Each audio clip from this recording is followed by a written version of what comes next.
भगवान श्री कृष्ण ने उपमन्यु के ज्ञान से भगवान शिव से पुत्र सांब को प्राप्त किया। जैसा मैं तो मनीतो पंडित यूट्यूब चैनल पर सबका स्वागत करती हूँ। इस कथा का वर्णन श्री महापुराण में मिलता है।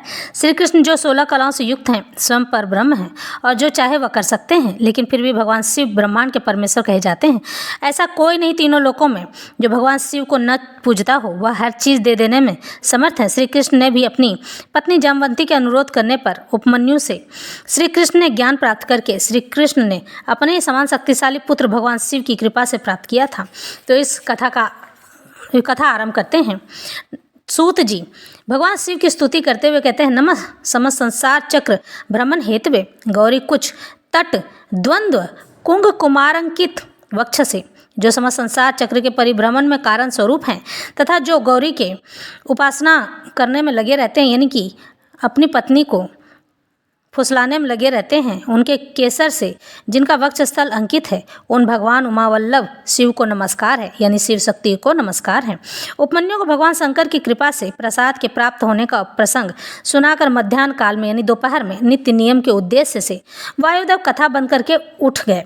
तब नौमी सारण्य निवासी वहाँ के अन्य ऋषि भी अब अमुक बात पूछनी है ऐसा निश्चय करके उठे और प्रतिदिन की भांति अपना तात्कालिक नित्य कर्म पूरा करके भगवान वायुदेव को आया देख फिर आकर उनके पास आकर बैठ जाते हैं और कहते हैं, नियम समाप्त होने पर जब आकाश जन्मा वायुदेव मुनियों की सभा में अपने लिए निश्चित उत्तम आसन पर विराजमान आकर होकर बैठ गए। वायुदेव जब अपने आसन पर बैठे और कथा कहने के लिए तैयार हुए, तब वे लोकवंदित पवन देव परमेश्वर की श्री संपन्न विभूति का मन ही मन चिंतन करने लगे, भगवान को याद करने लगे, उन्हें स्मरण करने लगे और याद करते हुए कहते हैं कि मैं उन सर्वज्ञ और अपराजित महादेव भगवान शंकर की शरण लेता हूँ, जिनकी विभूति इस समय समस्त संसार जगत के रूप में फैली हुई है, जो पूरे ब्रह्मांड के परमेश्वर कहे जाते हैं। उनकी सुवाणी को सुनकर वे निष्पाप ऋषि भगवान की विभूति का विस्तार पूर्वक वर्णन सुनने के लिए यह उत्तम वचन बोले। ऋषियों ने कहा, भगवान आपने महात्मा उपमन्यु का चरित्र हमें सुनाया है, जिससे यह ज्ञात हुआ कि उन्होंने केवल दूध के लिए तपस्या करके भी परमेश्वर शिव से सब कुछ पा लिया, यानी कि भगवान शिव जो नहीं है वो भी दे देते हैं। हमने पहले से ही सुन रखा है कि अनायास ही महान कर्म करने वाले वायुदेव नंदन भगवान श्री कृष्ण किसी समय धौम्य के बड़े भाई उपमन्यु से मिले थे और उनकी प्रेरणा से पाशुपत व्रत का अनुष्ठान किया था। उन्होंने परम ज्ञान प्राप्त कर लिया था।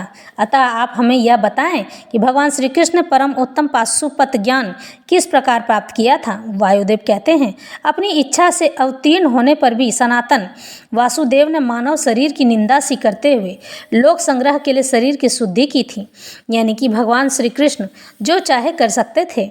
इस लोक हित के लिए उन्होंने यह पाशुपत व्रत किया था। वे पुत्र प्राप्ति के लिए निमित्त तप करने के लिए उन महामुनि के आश्रम पर गए थे, जहाँ बहुत से मुनि उपमन्यु जी का दर्शन कर रहे थे। भगवान श्री कृष्ण ने भी वहाँ जाकर उनका दर्शन किया। उनके सारे अंग भस्म से उज्जवल दिखाई देते थे, यानी कि जो शिव भक्त होते हैं वो भस्म जड़ित ही होते हैं, वो लोग भस्म ही लगाते हैं।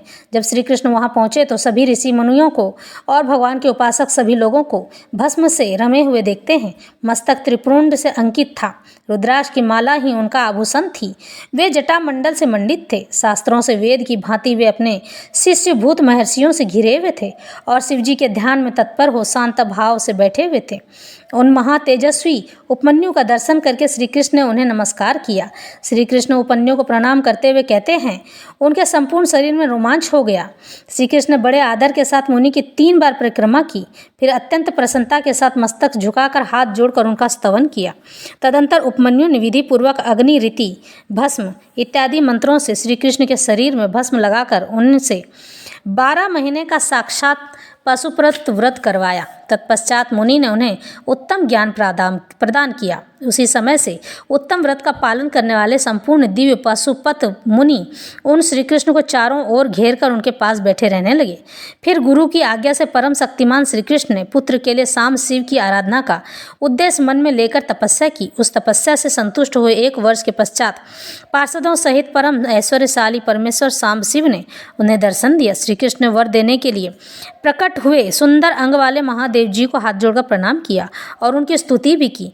गणों सहित सहित शाम सदाशिव का स्तवन करके श्री कृष्ण ने अपने लिए एक पुत्र प्राप्त किया जो शक्तियों में श्री कृष्ण जैसा ही था। वह पुत्र तपस्या से संतुष्ट चित्त हुए साक्षात शिव ने श्री विष्णु को भगवान को दे दिया। चूंकि शाम शिव ने उन्हें अपना पुत्र प्रदान किया था, इसलिए श्री कृष्ण ने जामवंती कुमार का नाम शाम ही रखा था। इस प्रकार अमित पराक्रमी श्री कृष्ण को महर्षि उपन्यु से ज्ञान और लाभ प्राप्त हुआ था और भगवान शंकर से पुत्र प्राप्त हुआ था। इस प्रकार यह सब प्रसंग मैंने पूरा कह सुनाया। जो प्रतिदिन इसे कहता सुनता है सुनाता है वह भगवान विष्णु का ज्ञान पाकर उन्हीं के साथ आनंदित हो जाता है। इस कथा के सुनने से मनुष्य की हर मनोकामना पूर्ण होती है।